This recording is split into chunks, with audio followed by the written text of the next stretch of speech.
I was gonna give him my phone to charge. Can you run and give him this to me, please, to charge? Thank you. Yeah, it's gonna die.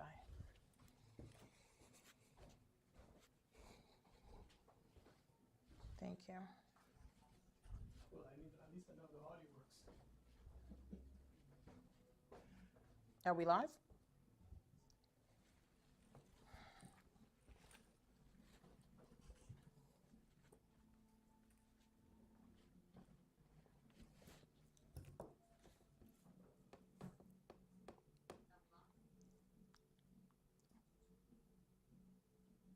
I think we're live. We are live. live. We are here. It is official. It has begun. It has begun. Open us up. Welcome to the very first episode of the Suzanne and Manny Show. Listen, and it wouldn't be a show, wouldn't be a first episode, wouldn't be an inaugural episode if we didn't have technical difficulties. Of course not. And I mean, when have you ever seen either one of, well, I show up on time all the time just because that's what I do. But wait. What? I'm sorry. What was that? Was that shade? Not shade at all. No. It's very bright in here, as a matter of fact. But I mean, it would not be, it would not be what people expect of us if we were on time. Have you not seen a Manny J Media production? All the time. It's okay. Technical difficulties every single time. You know what's funny though? I think must go on late. People don't realize like the things that go behind the scenes, right? Stuff, and like you have everything ready and set and ready to go, and then the computer decides, well, I'm done today. Yeah, we're gonna go. But you know what? Listen, it's Friday. Yes. It's a little gray out. Yes. It's a little overcast. So maybe the computer's just tired like we are. Exactly. It's okay. Exactly. We're here nonetheless. We're here. We're gonna have a really good time. We are so excited. So the Suzanne and Manny show is something that we've been thinking about for such a long time. Long, like years. My schedule, your schedule. We were supposed to start this of like January of 2025. It was like, Talk about technical difficulties. Like it's been a while, and it's been a while. Just things so happen. So. Manny does what he does, and I do what I do, and we always have such a great time when we do it. So, you know what? We should really get together and do something together. And, we've done a lot of things together, but we wanted to bring this show. It's an opportunity for us, right, to give some local news, some national news, some international news, and just really bring the news to you in a different format. And bring our personalities to it a little bit. Come on. It's going to come out. It's going to come out. It's going to. I got some heavy. Look, I never take notes, folks. Like, I know. Listen, Manny came prepared. He came with so much. No, I appreciate that. I did not want to let one of my favorite people in the media landscape of Worcester down ever. I could not do that. You just have to show up as yourself. That's it. Don't flatter me. Look at you, see me blushing? It's very easy to spot on these white cheeks, okay? Okay, I noticed. I wear the red hat to try to throw off the blush. Melanin. I mean, I got some. Just a tad. A little bit. But listen, before we do the show, let's shout out our executive producer, Paul Anderson. Shout out to the man, Paul. Because, we love you, appreciate you, bro. We know you're working hard back there. And I'll tell you, as a producer, I've produced a lot of my show. I mean, I have a producer on interviews, but I've produced shows where I'm also on the panel. It's not easy. Oh, I know. So what a blessing back there, Paul. I love you so much. You have no idea, my brother. No, I appreciate that. He's always been a part of the vision and, do all the things. And as the show goes forward, because for right now, it's bi-weekly at 6 o'clock. Yes. I know you all want more, but we all got full-time lives and full-time jobs, okay? And full-time kids. And full-time kids, and all the things. Plus, America's burning. Don't start. We'll get there. We'll get to it. We're on fire, girl. We'll get to it, but it's every 2 weeks. I mean, obviously, this is our very first show, so I'm sure there will be some lovely little Suzanne and Manny moments, but it's okay. It's okay. Always a lovely We're going to roll with it. Together. We're going to roll with it, right?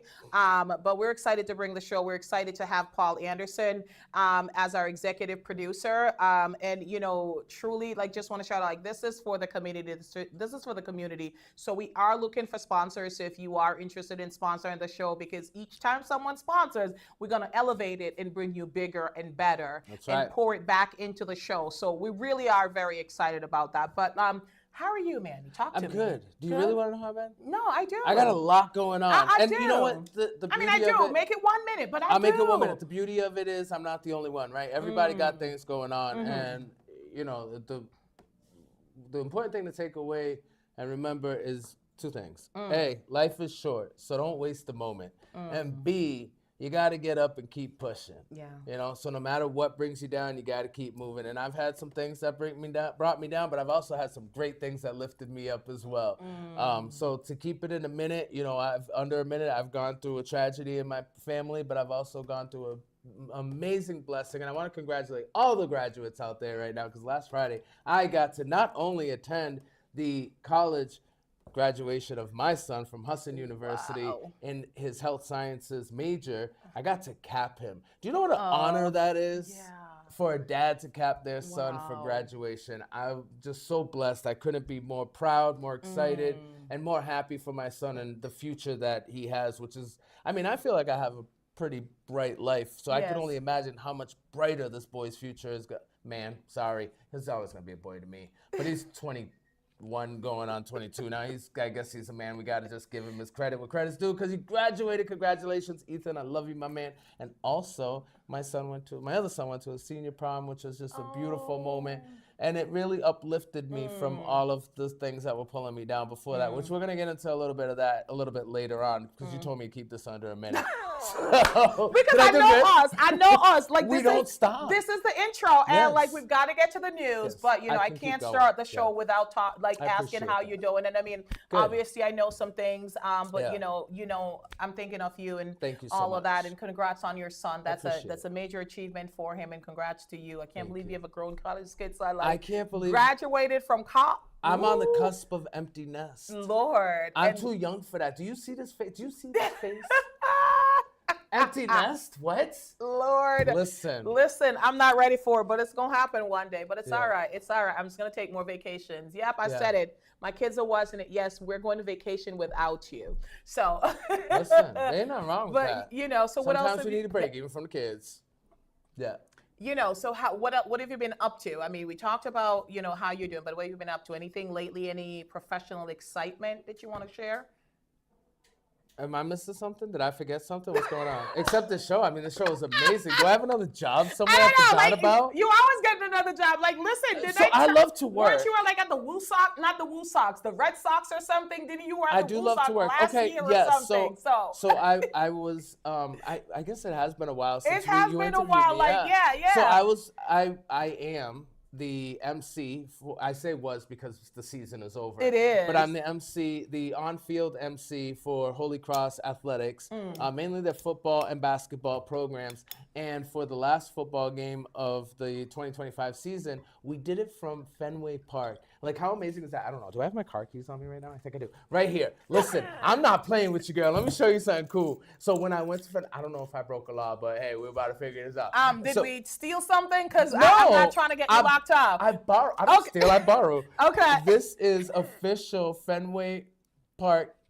Gravel? Sand. Okay. Yeah. Okay. It's a little memento. Am I allowed to do that? I do not know. Anyway, it was exciting. It was a great memory. I was on the field and seeing who thought in front of like 10,000 people. Amazing. Little old me. So proud of on a big old microphone, the big old. So proud of you. And if you go to my Facebook page, Manny J Media, you can see they actually allowed me inside the Green Monster, and I was able to like sign the wall. Really cool things going on. Really excited. Well, congratulations. Great basketball proud season. Of you. Shout out to the Holy Cross women's basketball team. They won their championship in the Patriot League. Okay. Almost lost it there. You saw that. It's okay. You brought it back. But then, you know, coming back in the fall, we should be back. I haven't heard anything about any summer sports as of now, but great time, great entertainment, great group of kids playing sports and doing something they love, and it's a fun time to be there and support. But honestly, that's not even the best gig that I have going on. We gotta save some things. I know, we gotta save something. Give it to me. Give it to me. I have since started becoming an educator. Yes. And I haven't really shared that too much. Yes. Because I wanted to make sure it was something I really want to do, and I was committed to, and I was following through. But I am in the education system now, Wonderful. Officially, and I love it. and I wouldn't change it for the world. All So right. we got a lot going on. We got a lot going on. That's Well, right. I'm very proud of you. Very proud of you. Thank So, you know what's happening with me. I took a new role at QCC last year. I do know. And do you sleep? I do sleep. How many boards are you on now? 4 or 5? We're gonna reel that in. No, I have a good time. You know what I do? I like to show up for my community, Absolutely. and I like to help others find and shine their light. So, those are the things. But no, I really am excited about doing this show, and we're just gonna dive right in. Okay. Let's do it. It's an opportunity for us to talk about current stories that are in the news that are impacting our lives. And, no matter what we think, everything impacts your life from local to national to international. And I think that we have to understand that. So I know that you are passionate about politics, and you're passionate about a little bit. And I think you have to be. I think we have to be, right?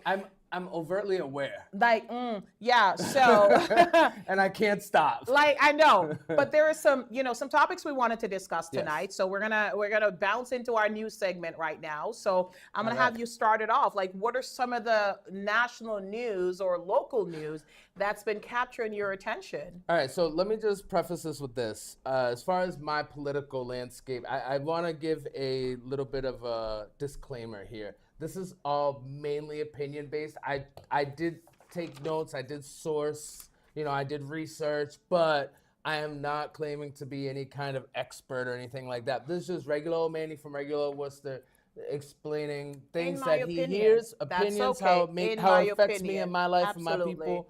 So I don't want people to be too hard on me. It's, after the election for the 2025 season in Worcester, I had a lot of backlash in sharing my opinion, which didn't unnerve. What is it? It didn't throw me off. It actually made me stronger. It made me want to share my opinion even more, because I think it matters that we all have a voice. And one of the major things that's in the news right now is our voice as a whole, as a community, being threatened. Starting with the unfortunate ruling that came down from the Supreme Court on the Voting Rights Act of in Louisiana. I'm sorry, regarding the. I'm nervous. It's my first show, guys. We're gonna get it. Voting Rights Act regarding the bill in Louisiana, where they were basically gerrymandering voting maps. In the bill that was proposed was to fix that and to have an equal representation of the black population that is 1/3 at least in Louisiana. There's 6 districts. You would think simple math, the black population, because there should be at least a minority majority district in each state, because we want to make sure that there's fair and equal representation. Supposedly, that's what's out there, right? So in Louisiana, if you want to have fair and equal representation, you should have 2 majority minority districts, right? 2 out of 6 would be 1/3, right? Simple math. Well, in a landmark decision, really, the Supreme Court struck that down in what I like to refer as like a reverse Uno move. Or Uno reversi move, however you want to put it, against racial discrimination. And this law, which was put into effect to protect the voters, Section 2 of the Voter Rights Act, to ensure that districts weren't created based solely on race, basically meaning that we couldn't have all white districts outnumbering all black districts. So they finagle it in a way to where they are able to have, take those 2 districts and cut them up so that you have, say, let's use it as like in a number, a roundabout number like 10. So we have 6 Republican voters and 4 Democrat voters lumped into 1 district, instead of having those 12. What would be 12 if you had 4 in 3 districts? 12 creating 1 district. Does that make sense what I'm saying? No, I'm listening. So go on. We're divvying up all these. We're taking 1 district of minority voters, majority. I always get confused. And we're divvying that up to make now essentially Republican districts. And even if it were the other way around, because trust me, I don't trust either party. I don't trust the Democrat nor Republican. I think we should all be independent voters, and our vote should count on a populist basis, right? Like every vote counts as it is. We don't do the electoral college and all that stuff.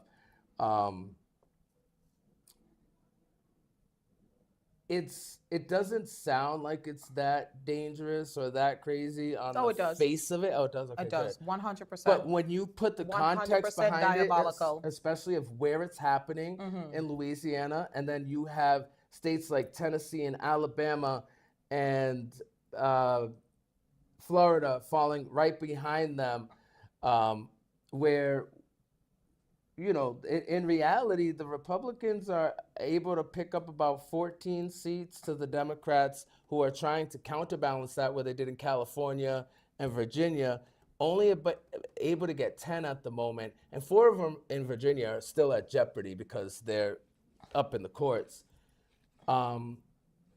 They're playing games with our vote is what they're doing. And they're trying to whitewash the vote, and it's all in the South. And it's for all those deep red states already. So what are they doing? Well, they know. And it's less about who's gonna win the presidency, right? You know this, right? It's about representation in Congress, which matters the most, because here's what the plan is. All right, there's a little, you heard of Project 2025? I do. So there's another project, Esther 2026. You know what I'm talking about, right? Project Esther. So in that, they need 2/3 of the Congress in order to vote to ratify or change the Constitution. That's a scary, scary thought. It is a very scary thought of what's happening. I know that you were passionate and you wanted to talk about this particular issue. And you did mention California and Virginia. Yep. That happened in relations to what they were trying to do in reaction to Texas. Right. And all these. So, I mean, the answer is racism and white supremacy. Like, honestly, I think those are the reasons why they're trying to change it. And as you mentioned, representation does matter, because absolutely, if you are a majority black district, you want representation in Congress who is going to vote for the things that matter to you and that are important to you. It's been proven for a very, very long time that folks often who do not look like you do not have your best interests at heart. Right. You hear politicians speaking about, changing the 14th Amendment, right? You hear politicians talking about birthright citizenship. You hear talking about the DEI and black folks and all of these things. So if we eliminate these leaders who believe in equality, right, then we're going to put in all of these racist individuals who believe in white supremacy. Right. And so the easiest way to do that, like you said, is to stack the odds in their favor, the odds in their favor, because what's happening, I think folks are finding out like what they voted for is impacting them. I just paid $85.77 to buy gas, to fill up my tank, and I do not do Supreme. So now they're finding out, like, okay, people are realizing whatever is happening right now is impacting me. So they're losing faith in their presidency and all that. So now they realize they cannot win it in a fair fight. Right, they're going to take it. They're going to take it, and that's why they're doing this. And more Republican states are going to come out and do this. And the Supreme Court is stacked with all these, again, folks who believe in white supremacy and unequal rights for individuals that look like me and you. And they're going to continue to do things like this, and they're going to continue to dismantle. And then when it goes up to the Supreme Court, and if they vote, like, I mean, honestly, I think at this point, dismantle the Supreme Court. Yeah, I mean, it's definitely stacked against the, it's stacked against the people. It's stacked for corporations, stacked for oligarchy, billionaires. It is. And, it's interesting that well, it's not interesting because they're part of the whole case, but let's just start with Clarence Thomas, okay? It was a 6-3 vote. Who? Clarence Thomas was on the wrong side of that vote. He's been for a very long time, though. He always has. He always has. Problematic man. Okay. And what do you think about men like him? Can I say Go this? ahead, I know this is your moment, but here's the thing. It's our moment, darling. The thing with Clarence Thomas, which I wish I could erase him from my mind, the very thing that he's voting against, are the things that helped him get to where he was. Right. Because he was All the of it. first black man on the Supreme Court. Right. Right? And back in then, you had to do affirmative action. And remember, affirmative action didn't come in just so that we get like, okay, she's not qualified, give her the position. Affirmative action says give them an opportunity to interview. Right. Like, that's it. That's all it did. Like, give them an opportunity, because they weren't even looking at us, right? Mm-hmm. So affirmative action came about, and we had the opportunity to interview. And then I was like, okay, they are brilliant, okay? So the same things that benefit Clarence Thomas, when he was black when he needed to be. I don't know if he knows that he's a black man, but Clarence, baby, you are a black man. I'm just going to put that out there. So the same things that he benefited from, though, he is now turned around and denying that to other individuals. Right. Because one of the most diabolical thing is to want to be the first and the only. And I think Clarence Thomas, and this is truly my opinion, would be okay with being the only black man to ever be on the Supreme Court. Oh, absolutely. And that is very, very absolutely. sad. That is very, very sad. He's in a position of privilege, and I've heard many people liken him to, you know, what you would say is like an Uncle Tom, right? Someone who, in the days of chattel slavery, even would be... There's always one. They would be happy to be under master's umbrella, right? And maybe that was his way of survival or whatever. Clarence Thomas clearly doesn't have that excuse. I don't know. But you know where I'm going with it, right? Clarence Darling. It's a personality of out for oneself. Let's just leave it there, right? Okay. And so I did want to get to the other point, because like I you know, Clarence Thomas thing, it really challenges me when I see individuals that are a certain race or a certain demographic, and they're thinking it's everybody but me, right? Oh, so I'm accepted, so I'm okay. Like, they're okay with me. It's all the others that look like me that I'm not okay with. Like, you shouldn't be okay. If somebody says to you, Manny, how do you identify Manny? By like my cultural makeup? Yes. As a Latino man. Okay, so you're Latino. Yes. So if somebody says to you, like, hey, Manny, like, you're the only Latino I like, is that a compliment? No. No. Exactly. That's actually, it's offensive, majorly offensive. Very offensive, but I don't think he sees it like that, right? It's like, I don't want to be the only person from a race that you're like, I don't want to carry the own race. There's no one is monolithic. No race is monolithic. There's not one person that stands for the entire race. Yeah. And I think he's okay with being like, you know, you're not like the other blacks. Like, you're smart, you're educated, you're this, you're that. And I think that's very, very sad. Right. Like, it really is very sad to see somebody vote against things. And it's not even like the things that we're asking for is out of this world. All we're asking for is equal rights to live. We're asking for equity. We're asking for the same opportunity. We're asking for just let me live. Yeah. We used to have to, as a black woman, and I could speak on this, I have to work twice as hard. Mm-hmm. I've been in roles, I've been in corporations, I've been in positions where I have seen individuals with a high school diploma apply for the same job or get promoted for the same job for somebody with a bachelor's degree, somebody with a master's degree. Yeah. And that because it's a different race. Right. And this is something, but I think now what's happening, like at this point, you need a PhD. Like, there are legitimate, overqualified black individuals that worked their tailbone off and are in positions and doing good work and have been removed from their position. Lord, we could, all right, go on. Well, I'm sorry, you were saying, because so I just, this is, it ties into that. Okay. Piggybacking off of that, Justice Alito also argued that the Voting Rights Act was meant to correct entrenched discrimination, and since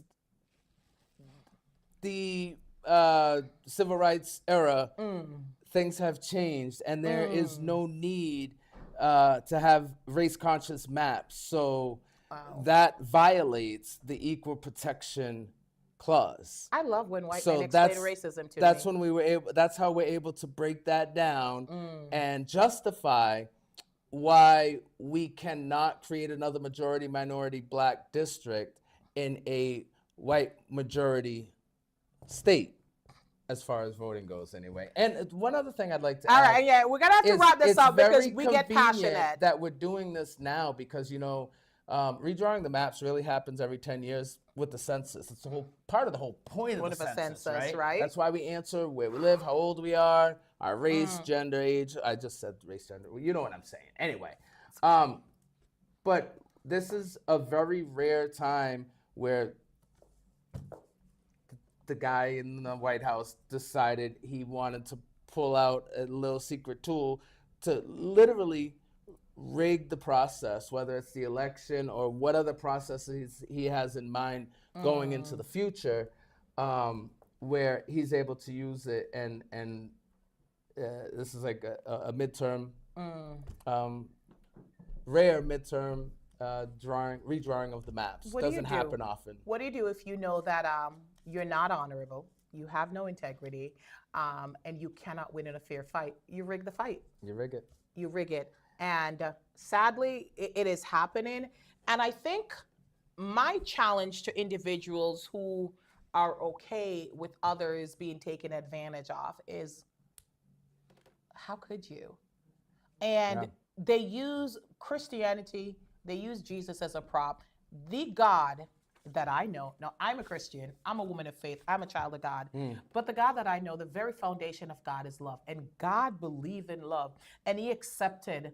So just because somebody says they're a Christian, they're not. My pastor used to say, if you go in the garage, that doesn't make you a car. Yeah. So if everything the Republican Party does, and you are right, there are challenges to both parties, but if everything the Republican Party does shows that they do not value life, how they treat others, how they look at the issue that happened with SNAP, so many people, so many families, look at what's happening with the elder community, not getting their medication and all of that. If everything that you do screams you're somebody else, and then to appease the minion, you just say, oh, I'm a Christian. And then they're like, no, they're not. Yeah. No, they're not. And I think we have to call it out. So I hope that folks are listening and are smart enough to realize that having a society where like 90% of everybody is suffering, it's not good for anybody. Well, and I mean, this is a multi-step process to a bigger picture, oh, right? 100%. So it's part of their goal, whoever they are, for whoever they are targeting, to silence their voices. Absolutely. To first start with fear of even showing up to vote, or my vote doesn't matter, things like that. So my advice, get out and be heard anyway. Vote. Even if it doesn't count, make sure they hear you. Make sure you're loud and you're proud about what you believe in. Get out there and do it. Absolutely, absolutely. I know we get really passionate about it, but that's one of the things that we wanted to talk about. We're like, we wanted the opportunity to debate these topics because it's important. So we're gonna wrap it up. Manny said it quite eloquently there. Vote. That's it. So what else did you want to talk about? What other topic have been, sitting on your mind? I mean, are we at war or not? Are we at war or not? Do you know? I don't know exactly. But the gas prices are showing me I'm definitely at war. 85.77. I will remember that to my grave. It will be on my tombstone. I can't even go nowhere. No, I don't want to go nowhere anyway. So it's a blessing in disguise. But I can't go nowhere if I wanted to because it's too expensive to go. The scary thing is going to change. It's going to change. That's what I paid. I swear. Change what? It's going to get worse. It's going to get worse. That's what I'm saying. It's going to change. So like I paid $85.77. It's going to get worse. So hear me well, Worcester. If you invite me somewhere, come pick me up. Yes, please. Come pick us up. Yes. Because please do it local. Like if you're doing it, if we go on what do they call it? First of all, a destination? Yeah. No, we're not destination nothing this year. Listen, I'm gonna be skinny. I'm gonna be skinny. I'm gonna be so skinny. We can't afford the sweets. This is gonna be my best year yet because I'm gonna be walking everywhere. So I think the benefit is that I'm gonna look good. I'm gonna look good. I'm gonna have a hot girl summer. Right, listen, I'm all for it. I'm having a hot girl summer too. I'm not even we gotta laugh. But have a great time. The war that we won on day one? That war you're talking about? Yes. And also, is it me or your groceries still expensive too? Listen. Now I know we sound like we're not repetitive because you hear this on every news media outlet or even regular TV, even comedy shows, right? But seriously, we are now what? We're worse off. 2024. It's 2026. How many years is that? He doesn't care. It's way past day one.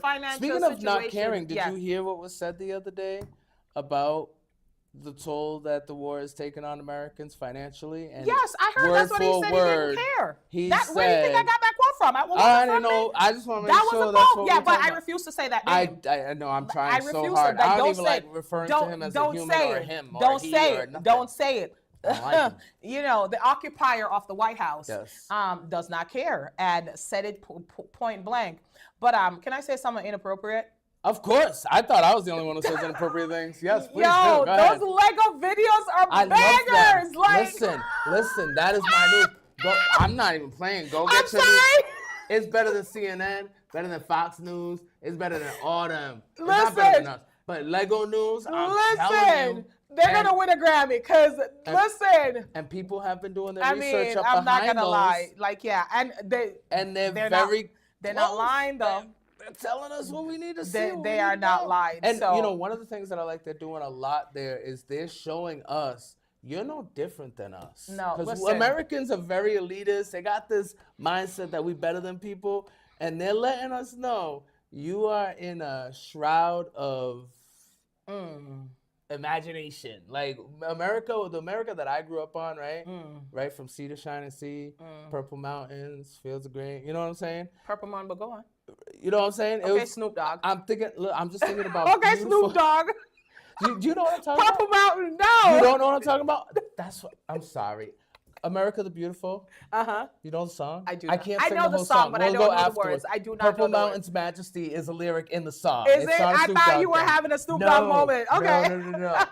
Anyway, you have all these images of what America is that fog the reality of its racist, evil, corporate, greed foundation that it really is. And that we are all just, you know, the cogs in the wheel of making money for not us. Can I just tell you, though, like, the 1%, the billionaires, like, they're always going to come out on top and they're going to win. Do not let them convince you that we're each other's enemies. Do not let them convince you that if I am winning, you're losing. If he's winning, you're losing.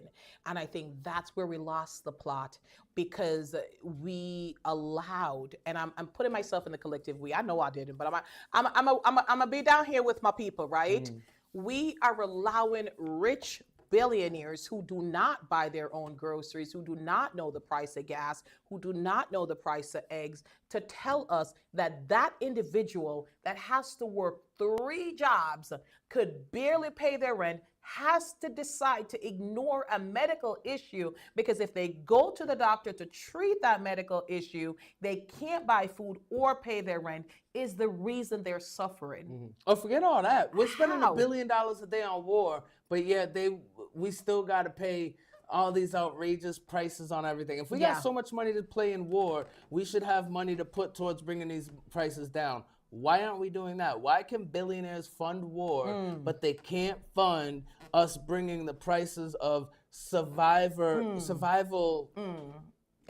things, right? Exactly. Whether it's water, food, housing, education, healthcare, whatever it is. Why can't we put that $1 billion a day that we're putting towards war towards our American infrastructure, towards our American people, their bodies, their health, their minds, their educations? Why? Don't you want happy people? Listen, bottom line, war bad. Food gas good. High, food high, inflation high. Yeah. We need some good. America's burning, people. What Whoopi say? And we can't even afford you in danger, baby. Like, you in danger, girl. You in danger, girl. Not baby girl. What she said. And we in danger. Danger, it's like, girl. America, You in danger, girl. Whew, Lord, I know, and these billionaires won't save us. But I'm glad we had an opportunity to, to talk about that and the dark stuff. The dark stuff, and I think that we have to introduce some levity to it because at the end of the day, I am not 100% not giving anyone my joy. No, I am not giving anyone my joy. So, in order to cover the news, I think we have we can do about one more story. And I knew there was there's a particular topic that you want to talk about. Yes. So before we go into, we lighten things up, we're gonna get a little bit darker. Well, okay, so it's true. Polly Pop. I don't know if you're gonna lighten that up a little, but let me see. Wait, Polly Pop. Like it's not Polly Pop, but before we lighten it up. So there is a particular story I know you want to talk about. TikTok. Yeah? Yes. I just want to make sure that we're on the right page. All right. That's it. I wasn't on the right page. All right. So, yes. Talk to me. TikTok trends. Respect, dignity, and value of life. That's what I wrote down. I wrote nothing else. I tried to write, and I couldn't. It looks like I write, but these are different notes. I couldn't bring myself to do this unauthentically. I had to do it from the heart.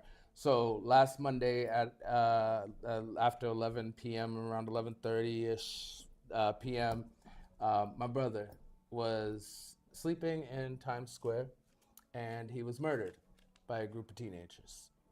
And when I say teenagers, I mean that the one that has been arrested for the actual impact, for the actual slaying, was only 17 years old. Oh my God. And so,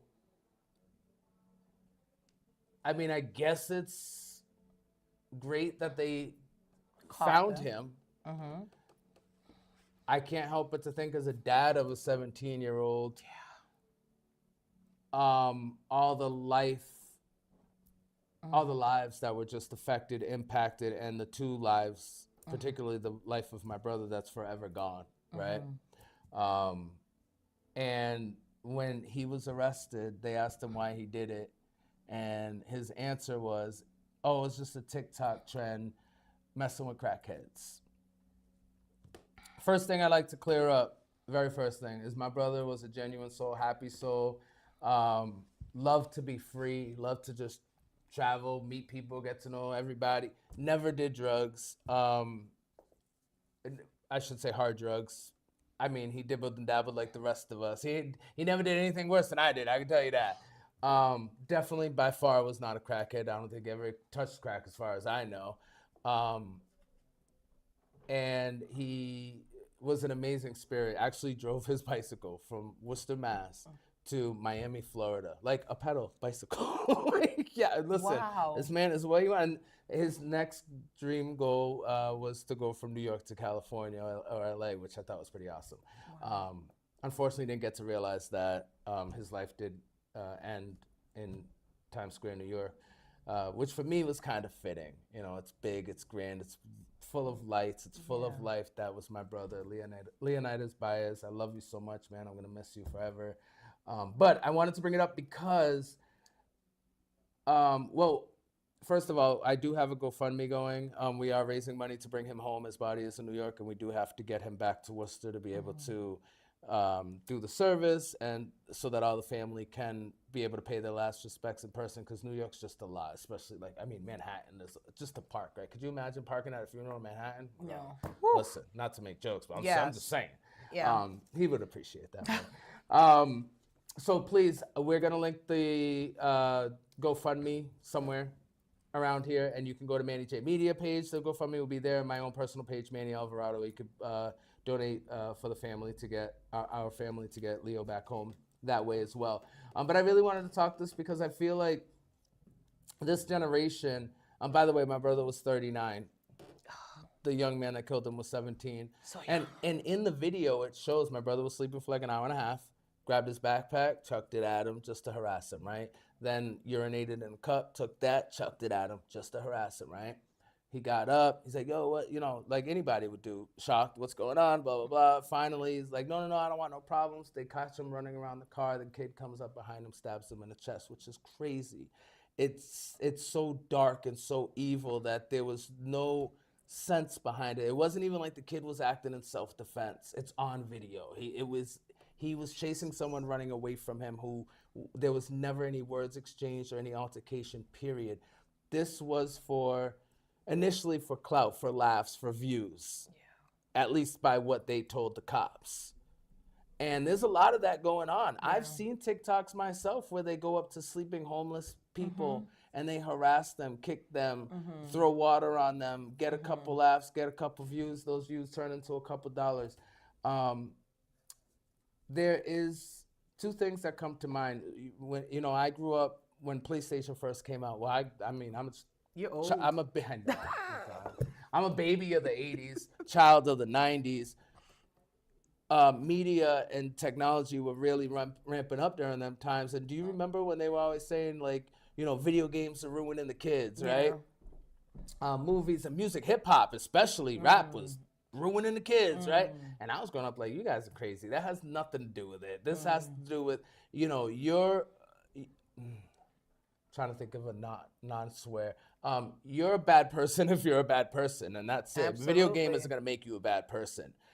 However, sometimes I really wonder, especially like with Grand Theft Auto, because these people are playing Grand Theft Auto in real life, not realizing there's real life consequences. I wonder how desensitized they've become because of media to human life, especially when it comes to people that you see as beneath you, right? Regardless of race, gender, creed. If you see someone, like if you're rich and you see even a middle class person, right? They value less than you do. If you're a middle class person and see a poor person now seeing a homeless person, because trust me, this kid was poor. I know, you just tell by looking at him, he lived in the projects in the Bronx or Brooklyn or something like that. You know what I mean? You could tell he wasn't a rich kid is my point, right? But he still saw someone beneath him and valued their life less than his, to the point where he can actually, sometimes I feel guilty killing bugs. Well, I don't, but I hear you. No, I mean, I don't want to. I have to because, like, bro, you should never have gotten my bed, and that's crazy. But I don't like taking life, right? No, okay. So to take a human life is a whole nother level, and these kids are just so quick to not only, I mean, that's the extreme, but there's such disrespect and devalue. I feel like the human empathy factor is being lost on this generation. No. And it's just a scary, sad thing. Well, thank you for sharing. I appreciate that. I'm very sorry for your loss. Thank you, I appreciate it. It truly is just unbearable and just really brutal and tragic. I think, a couple of the things that you said in regards to your brother, it doesn't matter who he was or what his was. He was a human being first. And I know he wasn't a crackhead, and, but even if he was, though, it doesn't mean his life had less value. Absolutely not. And I think we have to recognize that human life has value, and this superiority complex that folks have, that you're right, that maybe because we have a better car or a better home or better education, that we're better than individuals. And it truly is what's destroying us. And then we have gotten desensitized. So yeah, they will watch TV shows. And I mean, just look at what's happening in America. You kind of get desensitized because every day it's more atrocity. So sometimes people tune it out. But for the ones that it's happening to, they don't have that opportunity to tune it out. Like, I can't tune out what's happening because it's happening to individuals that look like me. Plus, I'm a human being. So if it's happened to another human being, it's going to impact me. So just some of the challenges that we're facing is like our lack of empathy, our lack of value for human life, and, feeling that we're superior to others. So I truly am very sorry. I think, young ones, please, like these TikTok trends, I'm gonna tell you, TikTok is gonna go away, and then something else is gonna come. I mean, I have lived long enough. I'm older than Manny, and but I don't look it. And I mean, but I've seen so many trends that came and went away.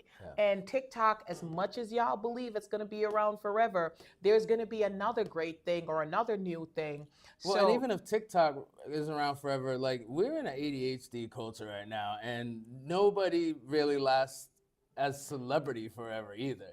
And even, like, have you ever thought about, like, even like musical artists, right? Yeah. Like our 90s artists that we love, like I love, Jagged Edge, for example, Oh right? my. They were only what they were for a couple years, if you think about it. Well, there's so in many the grand talented scheme of people. things, There's right? so many talented So people. I'm Yes. saying you're doing all this stuff for clout on Jagged Edge, the great things, great music, right? Lovely They music. didn't hurt nobody. I gotta go for listen to that now. You know but what I'm saying? So be careful what you do because you can hurt somebody, you can hurt yourself. You know, if we just take my brother out of the equation for a minute, we have a 17-year-old who lost their life. Yes. Right? They're gonna go into a system that, by the way, have been talking about taking people who are up for the death penalty and making them slaves. I don't know if you heard about that one. Okay. No, we're moving on to the light stuff. Lord, Manny, like, listen, I don't want to be. We need a whole nother hour. Like, listen, we need to have a psychologist on the show that we can like touch on these topics because some of them are heavy. And, you know, we're honestly having this conversation with you because I also feel that, I mean, I don't want to watch the news. No. It is so bad, but I also need to be aware of what's happening. We need to know what's going on. on. So, I mean, I source my sources, you know, in terms of find out who's getting it from me. So we do have to wrap this segment up, and I'm truly very sorry. No. So there is 5 seconds. We have your segment, which is Polypop, and then I have a segment called Spill the Tea. So it is time for Polypop. Is it Polypop already? It is Polypop time. But here's the thing. We've been doing Polypop the whole time. We've been doing Polypop the whole time. But I know that there is, I know we got into it. So it's our first show. Though. It is fun. It is great. This Polypop but there is like, so Polypop. So let's do pop. Quick. Like, let's do pop.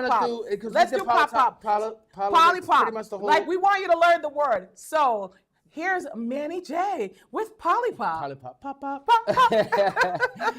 So no, the only thing I really wanted to bring in today's Polypop, because we've been doing politics the whole show. We have been. Because it was just politically heavy. I mean, we have to talk right about what's happening in the world. Moving on. Is actually Kevin Hart and the Kevin Hart roast. Yeah. So the reason why I bring this up, and you know, I love comedy.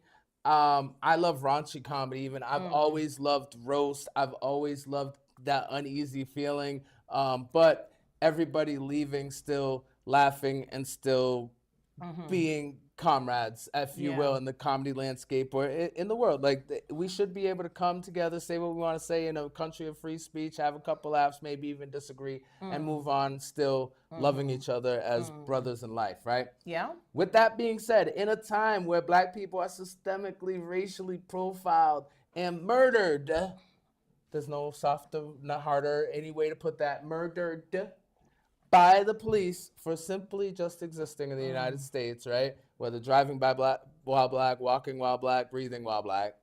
I honestly feel there was no time or space where we should be finding humor or normalizing the genocidal behavior of our police departments and other crime organizations in the United States. What am I speaking about? I'm speaking about Tony Hinchcliffe at the Kevin Hart roast, and some of the other ones who their jokes weren't as bad, but they were definitely tasteless. When it came to the Black community, Black pain, and Black suffering, Tony Hinchcliffe, who has a history of making George Floyd remarks at pretty much any events he attends, stated to Kevin Hart, the Black community is so proud of you right now. George Floyd is looking up at us all, laughing so hard he can't breathe. Which, yeah, I guess, ha-ha. No, ha-ha. No? Okay, ha-ha. I didn't know. I didn't know if ha-ha. I was being too sensitive. No, ha-ha. Don't play with me. All right. Don't play in my face. Just making sure. Don't play with me. Because a Black man died because a white man felt superior to him and decided he could play judge, jury, and executioner. So I don't think that it's appropriate at any time, and it's always going to be too soon to make jokes about things like that, about any of the numerous people we've lost. Can we say millions at this point? Since 400 years ago. So I don't think it's funny. So I didn't watch the roast. I'm personally not a fan of roast. I don't see the point in it. And I get that people have different sense of humor. I get that. That's okay. I mean, I sip tea. People don't like tea. It's all right. I don't see the rules because it's supposed to be funny, but you're sitting there and people coming in like saying things about you. They come in on your looks, I don't like cruelty. Yeah. Fine. I didn't watch it, but I did hear about the joke because it was the topic of many conversations as a Black woman. I've had to be in these spaces where, things like this happen. Now, this is a non-Black man, right, giving a joke. Now, very vocal Trump supporter. So if you know, I'm sorry, I wasn't supposed to say that if name. you know about, yes, like $10 deducted from Manny. Where's the swear jar? Like, listen, put that in there. So if you know the history and what happened to George Floyd and the catalyst that it was for 2020 for Black folks and all of that. And for Black American or just Black existence and rights. Absolutely. The very rights that are being stripped away every single second of every single day. It was this past week. Exactly. Crazy back timing. to George Floyd. Mm-hmm. So here is a man that was murdered. And we're making a joke. And the fact is, like, we're saying that he's looking up. So if we are Christians and we believe in a heaven and hell, what's below? Yeah. So we're saying that George Floyd is in because we're saying he's looking up. Because if we thought he was in heaven, we'd be saying that he would be looking down on us, right? And then he's saying that he can't breathe. That was what absolutely did George implied. Floyd say when he was killed, before he cried out for his mama? Right. There's so much in that. You're mocking. There's so much in that. I thought it was cruel. I thought it was tasteless. That's a death cry, right? Like, no.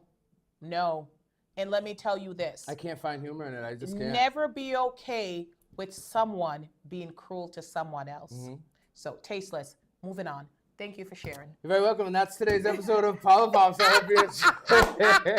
Just a little pop of politics. And I mean, I know it's not hard Republican, Democrat politics, but it's political. Very political in that,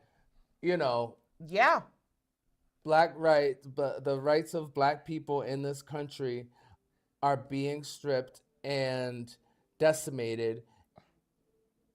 And George Floyd was a physical representation of those rights being snuffed out in real life, which is why there was so much presence at that time and since then, to be honest. Absolutely. His death, and you think about his daughter, you think about his family. The bottom line is, for over 400 years, Black individuals were enslaved. They were stolen for their country. They were enslaved. Millions died on the journey over, came here and endured ridiculous, immeasurable hardships and cruelty and brutality. Mm-hmm. And if you don't know, read about the enslavement of Blacks in America, right? They went through all of that. And every single day, fighting for the right to exist, and we have built, and we're not 100% with where we need to be because we still don't have all the rights that we have. But over the past few years, these rights are being stripped away. Some of these rights that we got are being stripped away. So no, it is never a right time for a George Floyd joke, and that's that. All right. Especially by a non-Black individual, especially that. Thank you very much. And there we are. Yes, and we're going to switch it up. Let's switch it up. And that was the really good stuff. The really light, fun, airy. You can, listen, pour yourself a little glass of bubbly now. Okay. Maybe light yourself a little bit of sun. Okay. And sit back and enjoy. Okay. Like, listen, okay. You know what? Okay, that's it. What we got on the docket? Like, Miss Suzanne. I'm about to spill the tea, right? Okay. Not on this show, Manny. I'm about to sip it. I know it's all imaginary. There's nothing. Thank you. But wait till I go home. All right. So, oh my goodness. So just want to give some levity and some, we got to find the joy, right? So, I mean, I know it happened in February, but Michael B. Jordan won the Oscar for that's a big deal. We got to talk about Michael B. Jordan. It's a big deal. I mean, the Oscars. Michael B. Jordan or the Oscars, Suzanne? What are we talking about?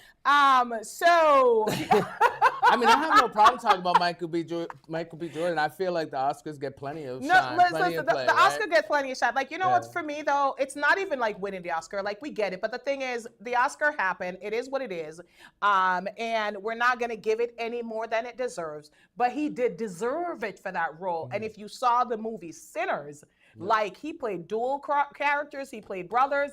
It was just incredible. And then what Ryan Coogler did for Sinners with the original screenplay, I mean, I'm not gonna lie, I was in the theater at one point and screamed out loud. I was like terrified at one point, but the movie was brilliant. Like the juke joint scene, like just blending through the different genres and all of that. It was one of the most brilliant movies I had ever watched. And Michael B. Jordan absolutely deserved the Oscar. Ryan Coogler absolutely deserved the Oscar. And Sinners is now on Prime and HBO. So if you haven't watched it, watch it. And I'm a little late to the party. 2 weeks ago, I said you better watch it before the next show. But a lot has happened in 2 weeks. It's okay. It's okay, Manny. I'm going to forgive you. But I want to because I've heard it's such a good movie. But yeah, like don't watch it like you're like, oh, I have a minute to kill. No. That's why I haven't watched it, because I want to be able to really absorb it. There's so much culture in it. Yeah. And, you know, it deserves that moment. And just one of the things is like, it is a beautiful thing to watch something that it is hard because there is some scenes in it that, you know, obviously that really talks to the challenges that we face as a race. But it's just a beautiful celebration of culture, and there is such pride in our culture. So absolutely, Sinners happened, one of the best movies I've ever seen. I will absolutely watch it again. Fun fact. Yes, tell me. Did you know, because I just learned this morning. Tell me what you learned this morning. Michael B. Jordan was in Keanu Reeves' Hardball? Yes. Did you know that? Yes. I don't know how I didn't know that. I just found that out this morning. And one of my favorite movies, by the way. They did put a lot of, like when he won the Oscar, they put all the things with it. But I know Michael B. Jordan from All My Children. Wow. Yes. You go way, way back. Like, I'm like, hello, I watched my soap opera, Erica Kane's stepson. Yes. He was actually absent the day they took the photo for the movie poster. So you won't see Michael B. Jordan on the movie poster, but he is the main character. He's the big brother. Okay. Yeah. So go watch Hardball. Great movie. Anyway. Michael B. Jordan. All right. So movies this year. There's so many great movies this year. For me personally, I saw Me, You, and Tuscany with Chloe, Halle Bailey and Reggae Jean, the Duke from Bridgerton. Just such a beautiful love story. It doesn't sound like anything I would ever go see. You know. What was it again? Something you're about missing Tuscany? out. You're missing out. It sounds very bougie and fancy. I mean, it sounds like a sipping tea with Suzanne type of hour and a half. Okay. No, I didn't mean that. My bad. Hold on. I mean, I like nice stuff. I meant, you know. Forgive me for liking nice stuff. Very fancy. It's okay, though. It's okay. It's okay. But was it? You deserve nice things, man. We all deserve nice things, don't we? But it was lovely. It's a rom-com, it's a romance. So it really, truly is enjoyed with girlfriends, but you could take your significant other. Yeah. Paul, how'd you like it? I did not take Paul. No, he's not even giving me a thumbs up. He's doing his job. He's doing what he knows what he's doing. I went with a group of Black queens. And we had a ball. So, the funniest thing about the movie, I'm not gonna lie to you. So we're in the movie theater, and there was this white mother and her daughter sitting in front of us, and you know we're enjoying the movie, like we're going through the things. And then after the movie, and they said to us, and I did not know what they were gonna say, but I was like, oh Lord. And they were like, I'm so glad we sat in front of you, because there was many things we didn't understand, and you guys kind of like explained it based on your reaction. Because I mean, a culture is a culture, and there's certain things you get and certain things you don't get. Because like if I say to you, more money, more problems. All right now. And, you know, we're exactly. We're on the same page. Exactly, right? exactly. So but there's a lot of people, more money, more, huh? Exactly. So we're gonna wrap this up. Are we already? But like, listen, you know we talk a lot. You know we talk a lot. We can't get more time. Manny. That's it? Manny, you know we talk a lot. He don't play. This producer don't play, but it's okay. You, Me, and Tuscany. The Michael movie. We're not going to discuss it. We're just going to call the names. The Michael movie. We're going to talk about a lot of other movies that are coming up. The Devil Wears Prada. And I know it's not till December, but the next Avengers movie. Yes. Okay. Now you're talking my language. Now that's it. You see the excitement? Now you're talking language. So quickly, 2 things that are happening in Worcester. I want only like, 2? Like so many. Like I know, but you got to pick Okay, 2 fine. because we don't have any time. So Priceless Memories Scholarship Foundation is having their 5th annual celebration tomorrow. And Priceless Memories by Celeste. And what they do, they raise scholarship for kids. And go check out their website because I just said we don't have time. We're just going to say what it is. So Priceless Memories Scholarship Foundation tomorrow. And they're also having the Haitian flag raising at Monday at 10 a.m. at City Hall. What you got? All right. I have the Market on Exchange Street in Worcester from 11 a.m. to 2 p.m. tomorrow is their grand opening. And fun fact, my bestie, Charcuterie by Charisse, I don't know, she's not going to be there tomorrow, but she is going to be at Market on Exchange throughout the summer, so make sure you pay attention to the Market on Exchange Facebook page for updates on who all the new local vendors are going to be. And a beautiful thing about that, supporting local vendors, small businesses, it is absolutely the way to best support your community. And secondly, I don't know which one to pick, but I'll go with the 41st annual Walk to End Homelessness by the Central Mass Housing Alliance from 12 to 4 p.m. on Sunday, starting at Elm Park. All right, so it's like, look, I know I said no more. Okay. Last one. Congratulations to the Village. Last week they celebrated their 5-year anniversary to you. Happy birthday to you. Happy birthday. All right, we're done. All right, so we love you, the Village Worcester. Shout out to Parley and Shaisha. All right, so we're going to wrap it up. Thank you so much for joining us. I know, I'm telling my guests, we're telling the people thing. Oh, so we're going to my bad. I'll wait. No, I started thinking you. She got to talk to y'all first, and then I could talk.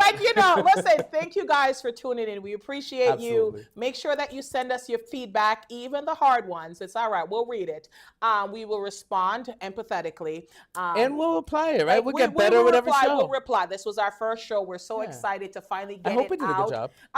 Not hope. We did. We did. We did the damn thing. We did the thing. But thank you so much for being my wonderful co-host. I appreciate you so much. I'm so sorry what you're going through, but I know that better days are coming. Absolutely. And I'm so proud of all the things that you've accomplished in the last year. Stop it. Thank you.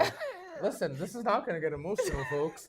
Thank you as well. I appreciate you. This has definitely been magic in the making for a very long time. I'm happy to be here, and I know my brother would have it no other way. He absolutely supported my dream. He always showed up, especially when I was in the back of City Hall, and rooted me on from the sidelines, showed me mad love. So he would not want me to stop dead in my tracks just because, tragedy begot our family.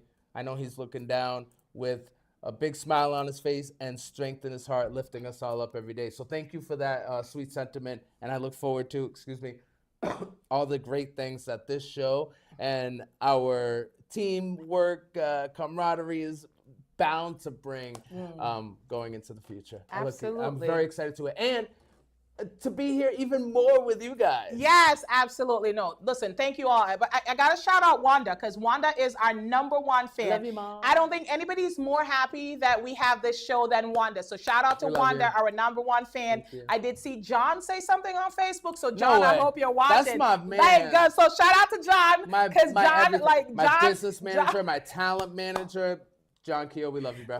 We love you. So thank you. We for the people who show us love, we got to show you love. So we appreciate you, Worcester community. Paul, our executive producer, we appreciate you. I know you're dying and you're wrapping it up. You wrap it up. We love you.